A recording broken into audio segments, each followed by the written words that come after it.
je suis tellement ému de me dire que le PSG est redevenu une équipe de football depuis cette saison.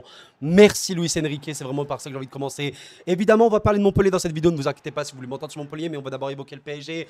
Voilà, victoire du PSG les amis, j'espère que vous allez bien, c'est Koro, très très heureux de vous retrouver pour évoquer puis un match les amis, avant la Ligue des Champions comme ça. Mais j'en peux plus, t'as des joueurs, ils ont été sublimissimes, sincèrement. Dans cette vidéo, j'ai aussi envie de rendre hommage aux personnes à qui on rend moins hommage. Et j'insiste là-dessus, écoutez bien ce que je vais dire, sans vous apprendre quoi que ce soit, hein, je suis pas là pour ça, juste pour vous partager mon sentiment et mes avis. Et j'ai envie de partir sur quelque chose de très simple, qui est l'homme du match. Et ben vous savez quoi? Warren Zaïre-Emery a marqué, Kanguini a marqué, Vicario a marqué en rentrant, etc. Mais moi, je vais vous dire un truc. L'homme du match de ce soir, pour PSG Montpellier, eh ben c'est Ousmane Dembélé. Et voilà, je vous le dis littéralement.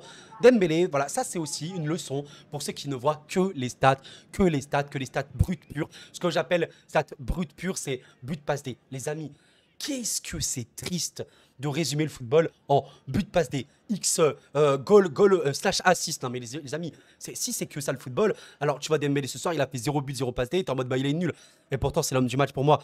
Tu le notes 8,5. Franchement, facilement. Mais les joueurs dans leur globalité ont été très bons. La ligne défensive, elle a été plutôt bonne. Marquinhos, Skriniar, Herrera, globalement, Marquinhos, j'ai trouvé plutôt mobile, toujours assez solide, confiant. Vraiment, il faisait vraiment plaisir. Bon, Mukiele. Non, mais Mukiele. What? Est-ce que quelqu'un peut m'expliquer qui est Nordi Mukiele? Non, mais je pose la question, les gars. Mukiele, c'est qui ce mec? Mais qui est ce mec? Bon, je sais qui c'est, mais ce que je veux dire par là, c'est que 1er novembre 97. Bon, il a eu son avis très récemment. Qui est ce mec? Évidemment, il a été très bon la saison précédente avec le PSG, je trouve, surtout défensivement. Mais là, le mec, il est blessé depuis longtemps. Il est sincèrement blessé depuis longtemps. Il revient, il te fait un match comme ça. C'était Nordi Mukiele ou Philippe Lam? Juste, je demande juste, hein, je demande juste. Donc voilà, moi, je vous le dis, si je donne des notes comme ça, brutes et pures, Marquinhos, je lui mets un petit 6, mais c'est un 6 neutre. Parce qu'il a été normal, ok. Skriniar aussi un 6. Hakimi, bon, on va l'évoquer après. Mukiele, 8. Mais 8 normal. Mais les gars, déjà, première minute, Montpellier a une action de but. Sans Mukiele, il y a but, littéralement, je pense. Hein, parce que Norman est un peu en contre-pied. Donc Mukiele, pour moi, c'est un 8. Hakimi, je le mets également 8, voire 8,5. L'autre homme du match avec Dembélé pour moi. Warren Zaïre-Emery, ah là là là là.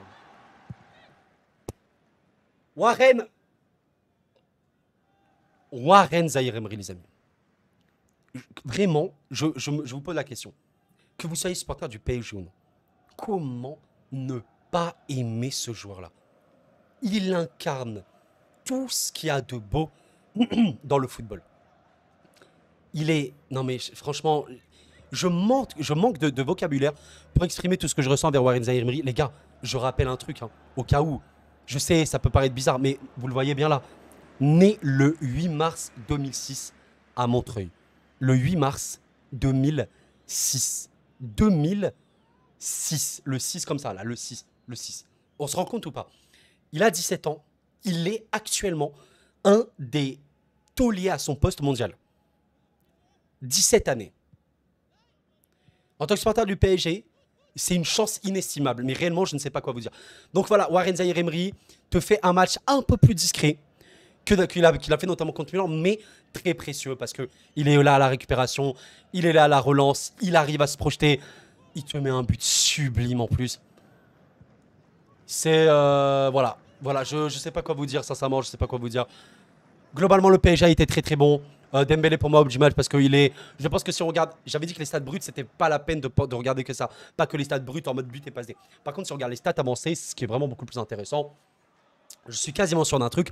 Dembélé, c'est le joueur avec le plus de passes clés, le plus de passes progressives, le plus de positions progressives, le plus de dribbles, le plus de courses. Je suis quasi sûr et certain que sur ce match-là, c'est lui la star réellement. Et les amis, je viens de vérifier un truc quand même sur PSG Stade Saint-Germain, donc n'hésitez pas à voler ce compte. Il a quand même fait une passe D, mais vous voyez, bah, vous regardez, 5 tirs dans 2 cadrés, donc c'est le plus. Hein. 97 ballons pour un ailier, c'est énorme. 5 passes clés, donc voilà, c'est le premier. C'est le dribble réussi, c'est le premier. 8 duels gagnés, c'est le deuxième. Bon, un match de fou, furieux, voilà. Exceptionnel match d'Hakimi. Et en vrai de vrai, bah, ça fait que quand même, Hakimi et Dembélé sont les deux joueurs qui ont mis le plus de passes D. Assez intéressant quand même à noter, mais voilà. Et d'ailleurs, je vous montre ce très très bon tableau de DataFoot. J'utilise très très souvent ces tableaux sur ma chaîne, donc n'hésitez vraiment pas à aller le follow. J'insiste, c'est un des meilleurs comptes Twitter possibles. Voilà, qui montrait un petit peu à quel point voilà, les actions menant à un tir en championnat, et ben, Ousmane Dembélé était littéralement derrière James Maddison. Pour ceux qui ne suivent pas la première ligue, James Maddison est actuellement, je pense, un des meilleurs joueurs du monde très facilement. Pour moi, il est dans le top 5 des meilleurs joueurs du monde actuellement, Maddison. Assez sous-côté parce que voilà, c'est un numéro 10 mais exceptionnel. Et voilà, vous voyez que Dembélé arrive juste derrière. C'est-à-dire, action menant à un tir, bah, Dembélé est réellement pas le deuxième meilleur. Très très loin quand même par rapport aux autres avec un ratio de 8,27. Je ne sais pas si vous vous rendez compte, c'est énormissime. Ce qui prouve que Dembélé est très fort. Et voilà, comme dit DataFoot, pour ceux qui n'ont pas vu le match de Paris, Dembélé a initié les 3 buts ce soir. C'est une parfaite illustration visuelle de cette donnée. Beaucoup de commentaires du type faut allumer la TV sur ce tweet. Mais justement, nous l'avons vu à la TV. Les amis, le football, ça se regarde pas simplement avec. Tu vas sur Internet, tu mets PSG Montpellier le score, tu vois les buteurs, les passeurs et c'est tout. Le football, c'est pas ça. Le football, ça se regarde, ça s'apprécie, ça s'analyse, ça se réagit aussi à chaud, etc. C'est une vérité. Mais ça se comprend. C'est un jeu le football. Et Dembélé, le match qu'il fait ce soir, même s'il fait pas de D, même s'il fait pas de passe D, le match de malade qu'il te fait. Le match de malade qu'il te fait. Et le PSG Dembélé cette saison, oui, je suis d'accord. Il y a des matchs, il n'a pas été bon. Mais dire qu'il a été inutile, c'est faux. C'est faux parce qu'à chaque fois, il a apporté un danger. Mais là, aujourd'hui, contre Montpellier, le danger créé, il a été beaucoup plus important que les déchets, les pertes de balles et tout. Et c'est ça. Parce que Dembélé sera toujours un joueur qui perd de la balle. Aujourd'hui, il a perdu 34 ballons, je crois. Énormissime. C'est le joueur qui a perdu le plus de ballons. Pourtant, c'est l'homme du match. Parce que le danger qu'il a créé, il est exceptionnel. Donc voilà, c'est comme ça qu'on voit le football. Et c'est comme ça que je le vois personnellement. Et je vous montre quelque chose voilà, d'assez fou. On va pas passer par chaque chemin, je l'ai dit sur mon compte. Warren Zaïre-Emery est un malade mental. On parle pas que de stats papier, mais là, je vous le montre quand même. 13 matchs, 2 buts, 5 passes D, 3 passes D en Ligue des Champions, 17 années. Et dans le jeu, c'est la définition du box-to-box moderne. Ce mec peut tout faire. À la récup, à la relance, dans la projection, dans les combinaisons, dans la finition. 17 ans. Ce mec-là, dans 10 ans, il est à son prime. Vous imaginez ou pas? Dans 10 années, il est à son prime. Par pitié, aidez-moi, aidez-moi. Bon bref, à part eux, parce je voudrais vraiment m'arrêter sur eux. Pour moi, voilà, Dembélé, tu peux lui mettre un 8, 8,5 assez facilement. Pour moi, Hakimi, tu mets un 8, exceptionnel, 2 passes dès ce soir. Extrêmement mobile sur le côté droit parisien. Hakimi Dembélé a terrassé Montpellier, c'était très très violent. Kanguini, je dois m'arrêter comme ça pour 5 minutes pour tout le monde ou bien? Kanguini, bon, le meilleur match qu'il a fait au PSG, qu'il avait un rôle beaucoup plus axial et on est très heureux parce que je pense, moi, mais comme beaucoup de supporters parisiens, on souhaitait énormément voir Kanguini dans un rôle axial et il a été, il a été tellement fort. Il a été tellement fort. C'est vraiment la définition, vous savez, du milieu, enfin, offensif, vraiment numéro 8. Pour moi, Lee, mais même à Mallorca, il me semble, c'est un 8-10, c'est pas un ailier. Certes, il peut jouer partout, il peut jouer ailier, faux neuf, attaquant de soutien, avant-centre et tout, mais position axiale, numéro 8/10, il est exceptionnel. Et le match que te fait Lee, il sort à la 60e, je lui mets 8 sur 10 normal. Le but qui te met en lucarne, et au-delà de ça, il apporte tellement de danger. Et honnêtement, Vitinha, je vais pas dire il doit s'inquiéter, parce que Vitinha rentre et marque, mais je disais en live, Vitinha a un potentiel d'être un très très très bon joueur. J'ai l'impression que Kanguini a un potentiel de top monde à son poste, c'est ça en fait. Et il est exceptionnel. Voilà, exceptionnel. Est-ce qu'il va peut-être commencer contre Milan?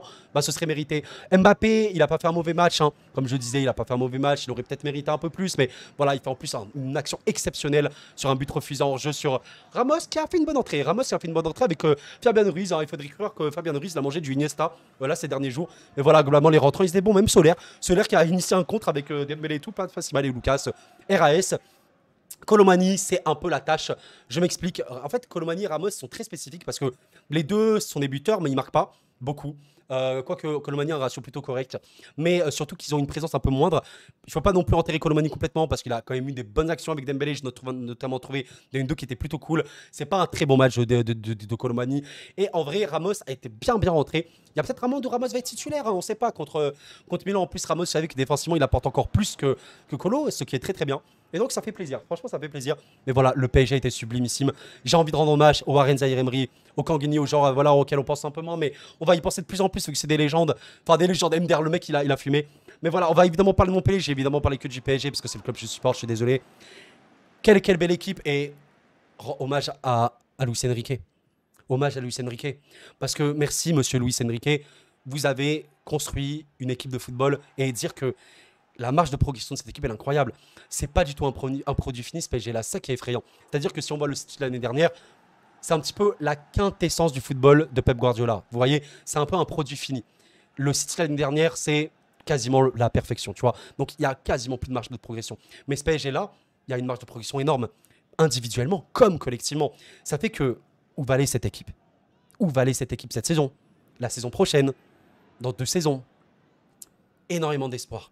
Mais le plaisir de retrouver une équipe de football impliquée, collective, chacun se bat les uns pour les autres. En tant que supporter parisien, après l'ère Pochettino et Galtier, je suis aux anges. Je suis aux anges.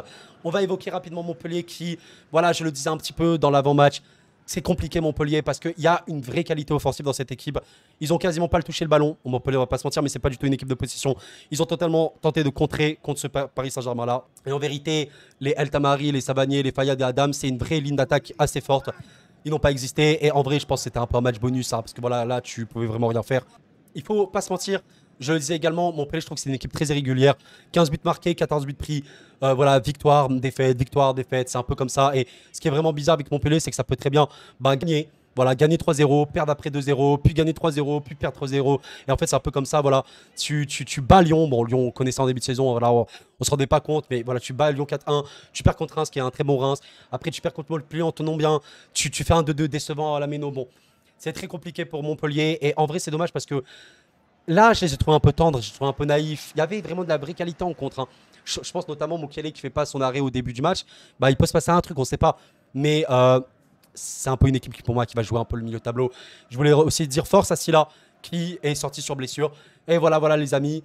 Je vous invite à liker la vidéo si vous l'avez apprécié, à vous abonner si ce n'est pas fait. N'hésitez pas à rejoindre cette aventure. On est presque 1200 sur la chaîne. Allô, je lançais la chaîne il y a 3 mois, mais bref.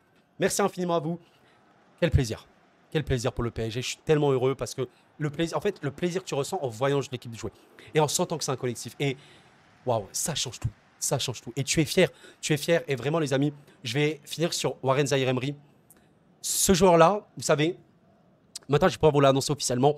Je suis en train de préparer, avec l'aide de quelques collègues, une vidéo sur Warren Zaïre-Emery. Une vidéo, on va parler de son histoire, l'histoire de Warren Zaïre-Emery, l'étoile montante du football et tout. Les amis, c'est pas anodin. Vraiment, il ne faut pas s'enflammer dans le football, mais il y a des signes qui ne sont pas anodins. Mbappé, quand il avait 16 ans, quand il avait 17 ans, c'était pas anodin. Ce mec-là avait un truc en plus. Tu savais qu'il était prédestiné à de grandes choses. Warren Zaïre-Emery, sincèrement, il reste sérieux. L'argent, la popularité ne lui monte pas la tête. Il se blesse pas. Je vous le demande, qu'est-ce qui peut l'empêcher de faire une immense carrière? Je n'ai pas peur de dire que Warren Zaïre-Emery a un potentiel all-time. Je sais pas, ce serait énorme de dire all-time, mais il a largement le potentiel d'être un des meilleurs du monde. Parce qu'à 17 ans, aujourd'hui, je suis désolé, mais il est déjà un des meilleurs à son poste du monde. 17 ans. Bellingham est exceptionnel, c'est pas le même rôle et tout. Il a 20 ans. Il va faire 21. Warren a 3 ans et demi de moins que lui. Je suis admiratif. Je suis admiratif. Et on va arrêter sur ça la vidéo. Merci les amis d'avoir suivi. C'était Koro et la paix sur vous.